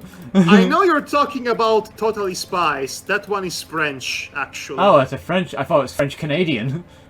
No, it's totally French. In fact, that and that Martin Mystère cartoon series, which is an unfortunate adaptation of a long-running Italian comic, Ooh. might I add, they were both French. Now, that's a distinctly French cartoon of its time. Yeah. In the worst possible way. Those French outings really, unfortunately, turned me off on French animation for a long time, which is sad because France has one of the most rich and well-rounded scenes when it comes to animation, mostly in the cinema side of things. But you know what else was French? What? Wakfu was French. Not Wakfu. Not just the MMORPG. Yeah, I know about the cartoon. The cartoon that was made to promote the Wakfu MMORPG of the same name, which is Wakfu, and I just said the title 3 times. I just like to say Wakfu. It sounds like a wacky kung fu spoof, doesn't it? It's a tad, yes. Yes, but no, Wakfu is actually a great show, and every iteration of such show has been consistently top-notch and stellar. I definitely recommend it. It's also one of the better uses of flash animation. Puppet flash animation, specifically. Right. Let me think.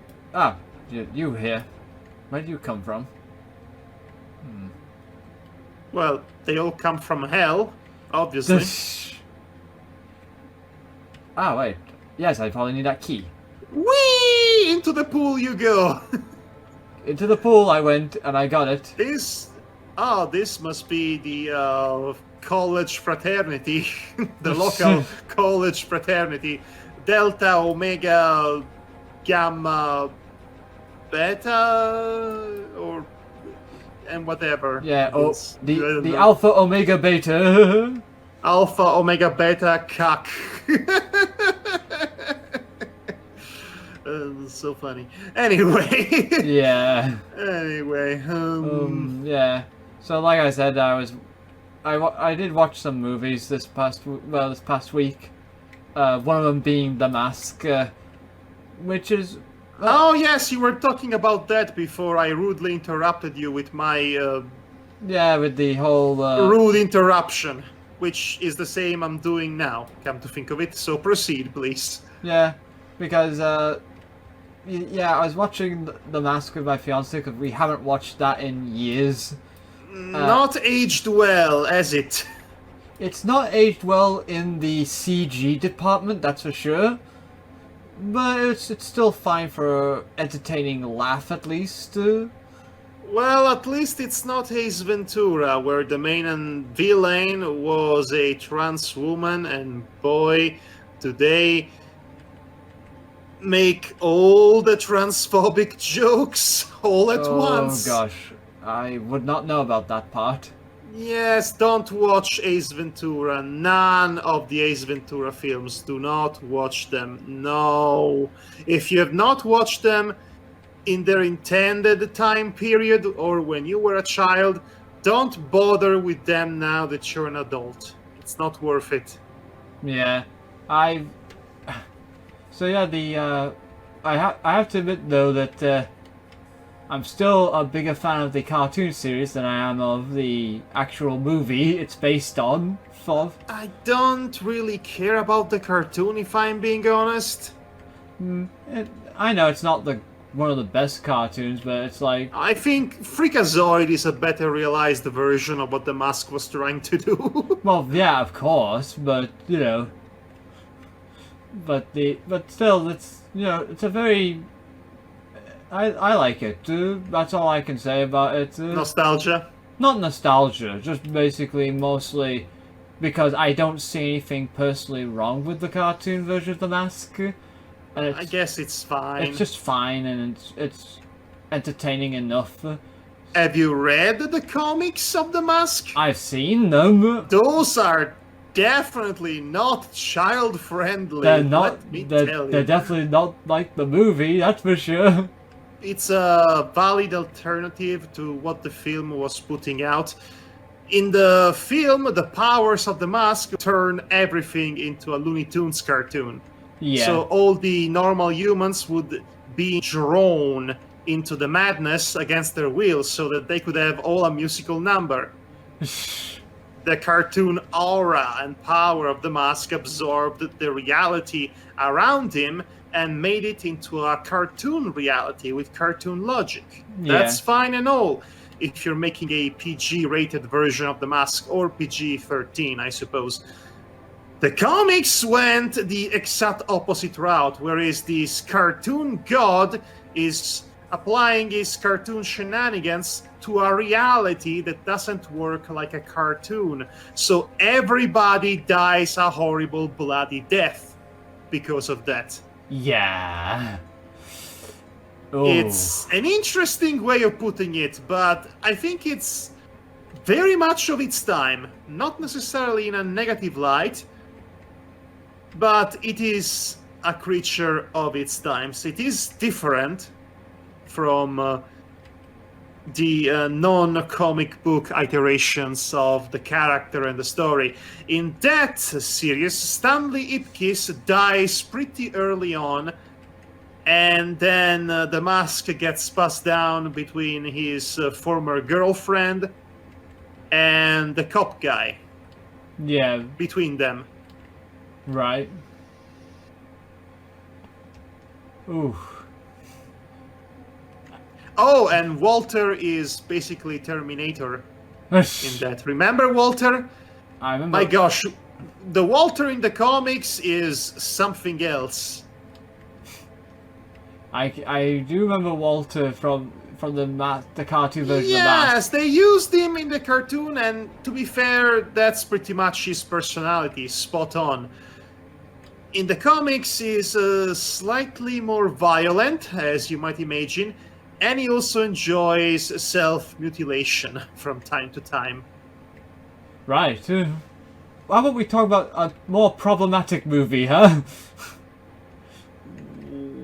What would that be? He asked while being concerned about his sanity. Let's talk about Mel Brooks, shall we? Ooh, which one? Well, let me go over a few things. I actually do like some of Mel Brooks's films. I do. Robin Hood Men in Tights is one of my childhood favorites. Sorry. Just because it's a very silly movie. I'm sorry that you have bad taste in Mel Brooks movies. Spaceballs is probably one of his more better films, just because the antagonists are very funny. I mean, a lot of its jokes are very obvious by today's standards, sadly. Did you know about the Spaceballs animated series? Yes, I've heard about it. It's one of the most disgruntling and obtuse, unwatchable, close to unwatchable cartoons. It's very much of its time, in the worst manner. Let's see. Then there's History of the World Part 1, which pass. Which was not great, but it was a spectacle in some areas. Like the prison song. Yes. Well, I personally like Young Frankenstein. That one is still funny to this day. Big penises jokes notwithstanding, and also Werewolf and Their Wolf notwithstanding. Yeah. So, yeah, so basically, me and my fiance, we decided, hey, why don't we watch Blazing Saddles? We have not seen that movie. Oh, that film is great. I love it. Yeah, I feel uncomfortable most of the time, but Good! But that's Good, you should feel uncomfortable. That's the point of the film. I know isn't it? I know it's the point of the film, and I really respect that. That it's basically you're taking the Wild West and you're basically showing it for what it is at the time period it was set in. You know, a racist place. Yes. And they're making fun of all the racists, specifically. Yeah, that's and a, the that's protagonist, the black guy, is basically Bugs Bunnying all the racists. That's not only funny, that's also... I don't want to say empowering, because I'm not the right person to say it, but I think it's clever. And also, speaking of which, it's not something that's been done before in terms of comedy or in terms of filmmaking on a high-profile scale like that. Yeah. Using the craft of comedy to comment and satirize on racism, and basically the message of the film is that white people, the more bigoted and racist they are, the dumber they are.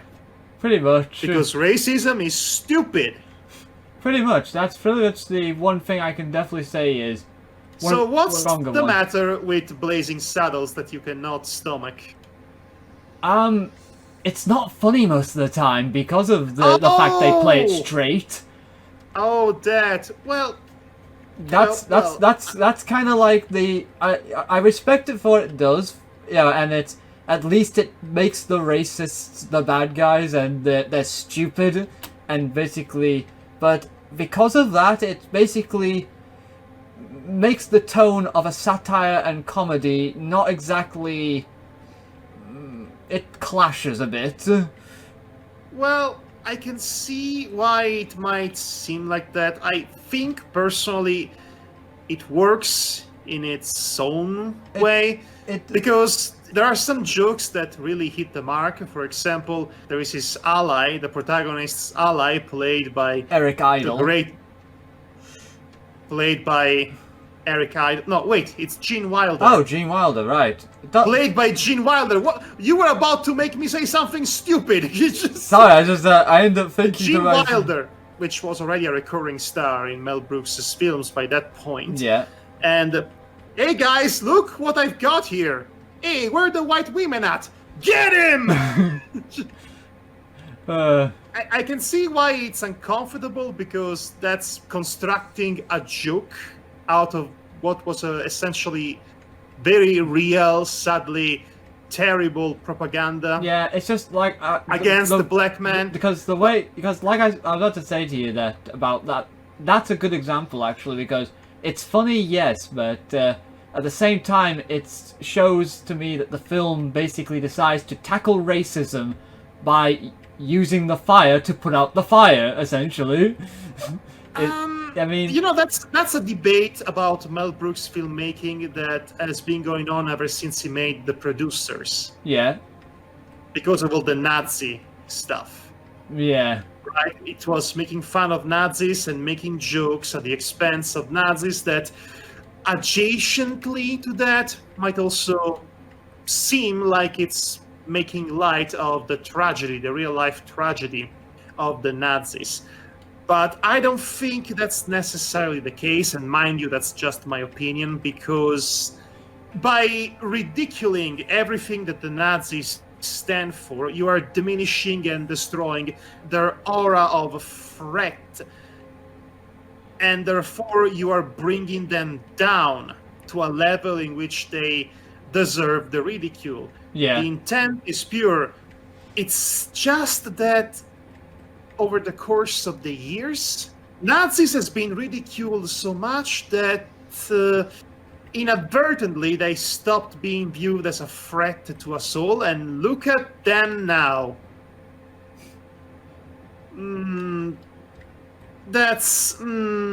Yeah, I mean, it's not Mel Brooks' fault, and I am the first one who want to see Nazis, well, not necessarily on my screen, but I want to see them getting some sort of cultural, historical comeuppance, either in the form of a fist to the face, a bullet in the head, getting thrown off a car in Raiders of the Lost Ark. Oh! You know that? Yeah.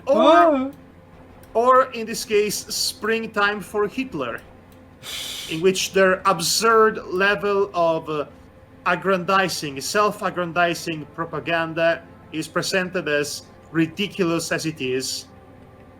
And it becomes overall a commentary about the practice of satire itself.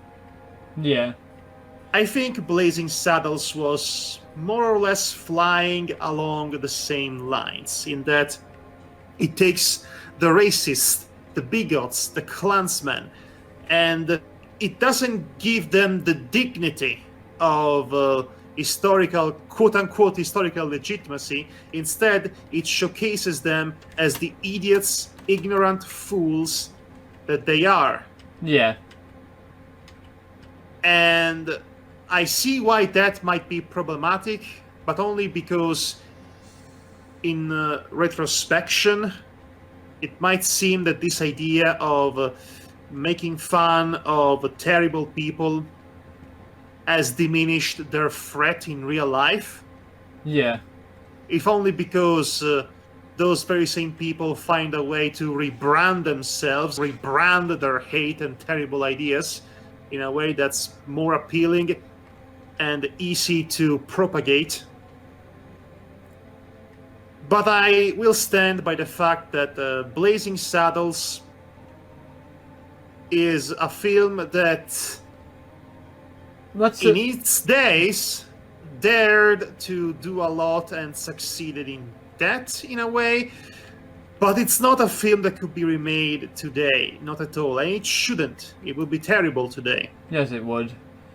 And it also, like I said, it's not exactly a strategy I personally would employ, basically fighting fire with fire. It's not really fighting fire with fire, it's fighting fire with a fake flower that splurts out water at the fire, so to speak.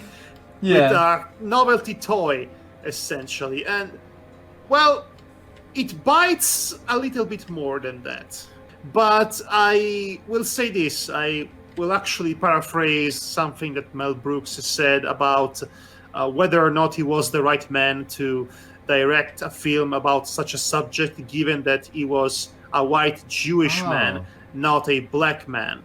He presented a lot of racist situations, which were framed as such, and presented a main character that managed to save himself from those situations by being smarter than all the white boys. Yeah.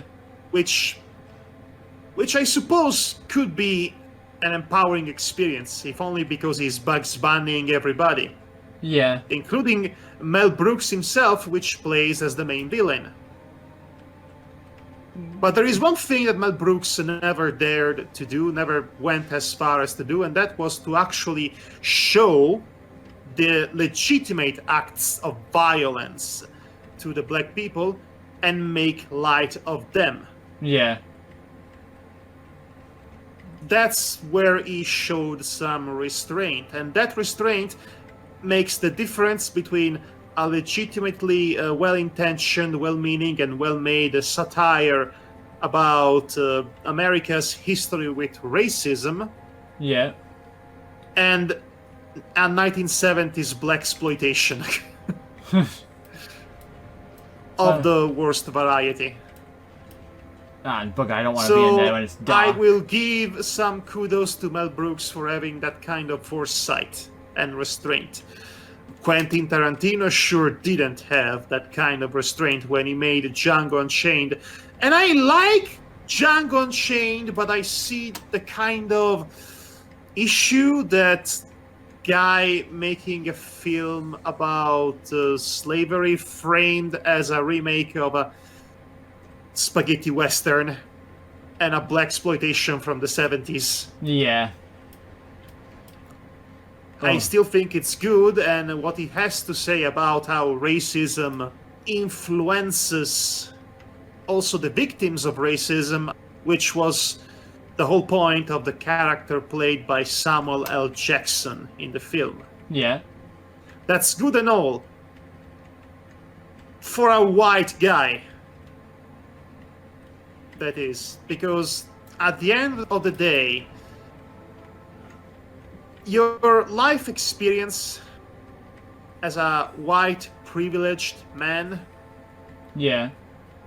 will never be like the life experiences of black people and what they have to go through, no matter how well-meaning this person might be and all of that.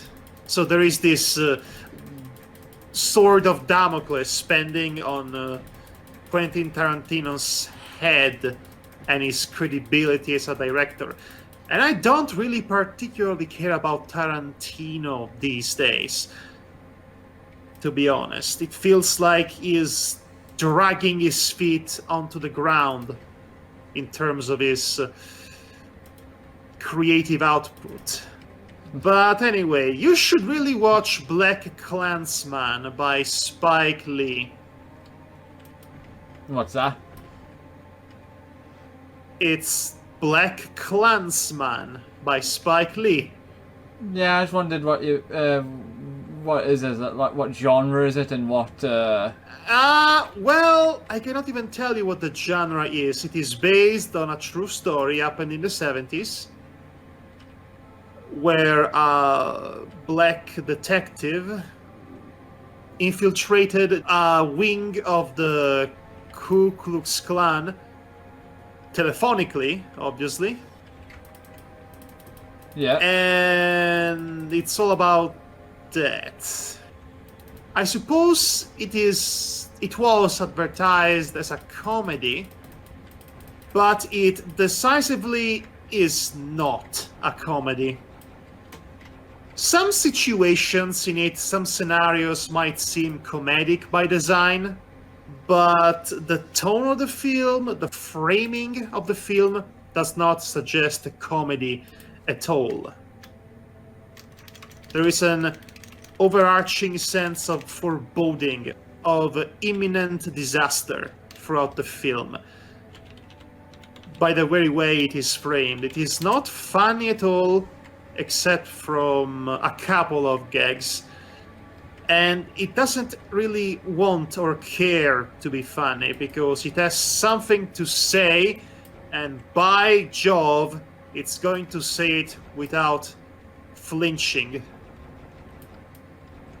I actually recommend it if you have a strong stomach. If you are comfortable enough with who you are to get over your whiteness, so to speak, and accept the fact that the history of white people and black people is the most horrifying and utterly effed up it can possibly be, in ways that the history books do not teach you, because the history books are written by the winners, and the winners are the white rich people. Funny enough, the history books in the UK do actually talk about the atrocities black people actually went through in America. Do they talk about what they did to the Irish during Churchill's government or during the Thatcher's government? I bet they do not talk about that. There's only so much you can teach the kids during their school years. Well, let me put it this way. I hear this from an Irish source, by the way. Yeah. Apparently, Winston Churchill had his literal death squads running the countryside of Ireland in his day, killing people and oppressing people in general. There is a documented fact that is so utterly gruesome, so utterly despicable, disgusting, and just pure evil that I do not dare repeat on this podcast. Yeah, maybe it's best but we don't. That's something that those death squads did to a couple of brothers simply out of spite. Jeez. So, yes, when your people celebrates Winston Churchill as a great liberator and emancipator because he won the war, just keep that in mind. Churchill was not was not a hero. Well, Churchill was a big oppressing fascist. Yeah. Okay, onwards then. Okay, I think we should probably call it a night with it. Oh, forgot the full kills. The Field of Judgment is up next after we get back to this. Oh, I thought that was an enemy, but it was just a floating backpack. I thought it was a floating piece of meat with a head. Okay. Editing hell. Let me think. Winston Churchill was a monster.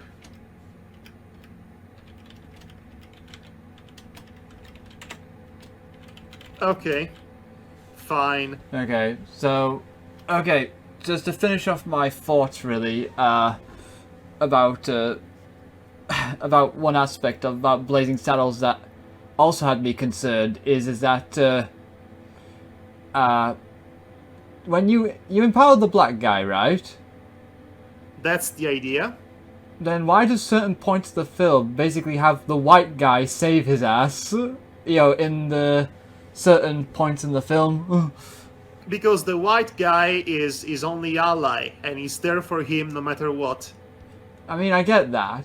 It's just that I'm just wondering if that's really the right call when you want to empower the black guy in the film. Historically, there were people who were fighting for the rights of black people as far back as the Washington administration. Yeah. These people do not come out of nowhere. They are not historically inaccurate or SJWs.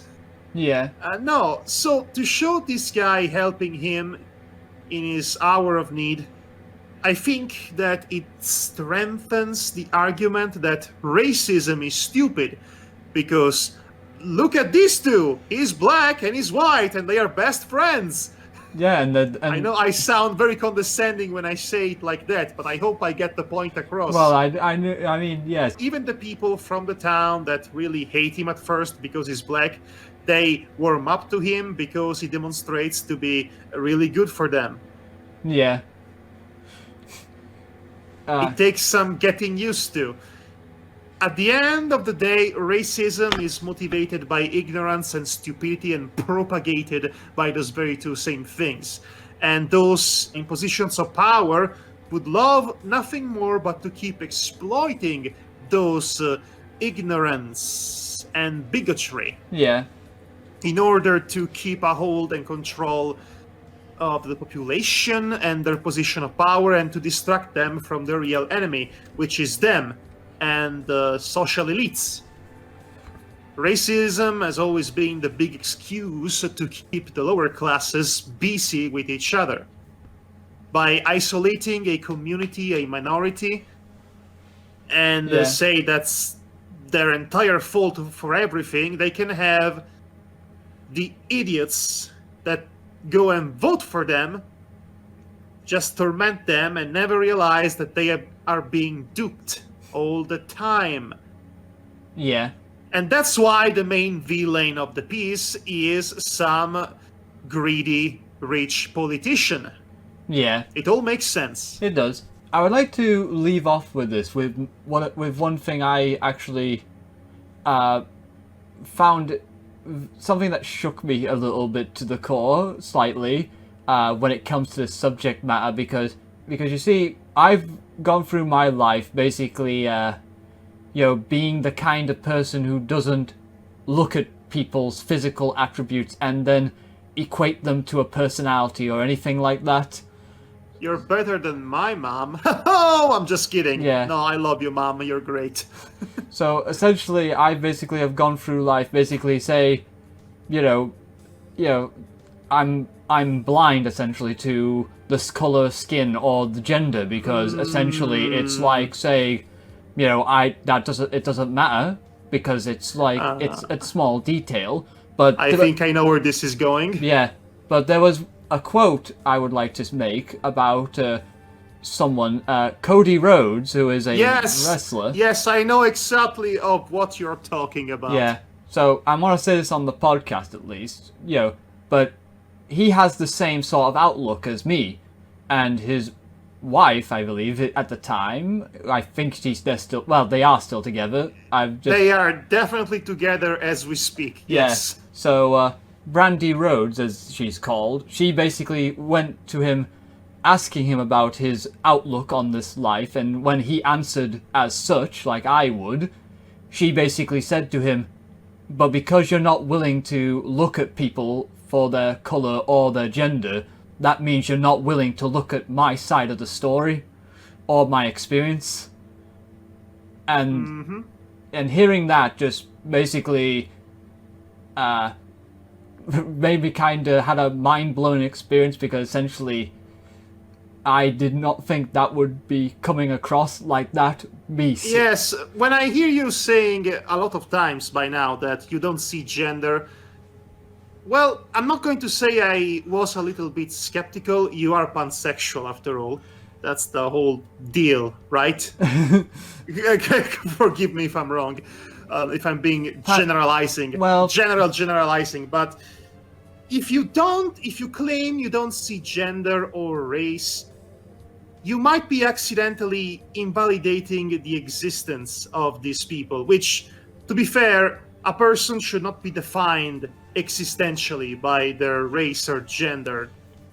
Anybody should be who they are and who they want to be. Yeah. But by not seeing those elements about them, it's as if their struggles don't matter, right? Their struggle, their history, even their culture is meaningless, which is not, clearly. Yeah. Not to them and not in general.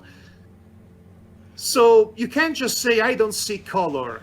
You can't just say, I don't see gender, because, first of all, that might be secretly a lie that even you don't realize. I'm talking for experience, by the way. I'm not calling you out or anything. Don't worry, I'm not. You are the sweetest cinnamon bun I know. Don't worry. But you are sort of denying what they have experienced in life by saying that you are speaking not to them, but at them from your higher position of privilege, a position of privilege that allows you to be the guy who doesn't see race or gender. Yeah. And that is something that should make you think about how you view life, your outlook in general. It's not easy to be #woke, but whatever minimum amount of work you have to put out in order to be to show your sincerity, I say, a member of this society, and show your sincerity and your support of those who do not usually have that kind of support or privilege, that quote-unquote struggle is nothing compared to what these people have to go through from their perspective, especially if they are underprivileged, especially if they are not white, especially if they were born with the wrong assigned gender. Yeah. Oof. So yes, that's something to think about. This has been the most social SJW podcast we've ever put out. I was gonna call it philosophical societal philosophy moment. Yes, well, the most socially conscious podcast. Maybe so, yes. Yeah. Listen, we are not perfect. No. We all made mistakes and had some sort of misguided idea of how certain things were. We've allowed comedians to get away with transphobic and cross-dressing jokes for so long before realizing A, they're not funny, and B, they're just part of the problem. They are part of the problem, yes. So now that we're all realizing that these comedians, well, they just don't accept that the times are a-changing. Can we go home now? So, you know that guy, what's his name? I'm trying to think now. That guy, that bad comedian, washed-up comedian that made some transphobic jokes. And he hosted the Golden Globes, and he made the least funny jokes ever made in the history of humanity. I honestly do not... I actually forgot who this guy is. Yes, well, you know who that guy is. I cannot even be bothered to remember his name. Gervais? Oh, Ricky Gervais. Oh, God. Ricky Gervais. Oh, that guy. He sucks. He was never funny. Who sucks even more? Graham Lineham. Right. Currently the front runner of the TERF movement. Just a person who went down and down and down and down and down below into the rabbit hole of transphobia to the point that he's synonymous with the entirety of the concept. He is a horrifying person, and they should get off Twitter. So, get him off Twitter. Yes, please do. Please, good lord. Can't have that. Anyway, so calling out a bunch of people, that's fun, and especially when they deserve it. It's not like they will listen to this. We are nobodies, basically. Yeah. Anyway, we should probably call it a night. I want to be cancelled. Let's not get cancelled. This has been the Heretic podcast, and oh boy, this was recorded in hell. Yep, it was definitely in hell. That's for sure. This flaming, burning hell we call life. Deep. Good night and take care, everybody. Have a wonderful day, my widow friends.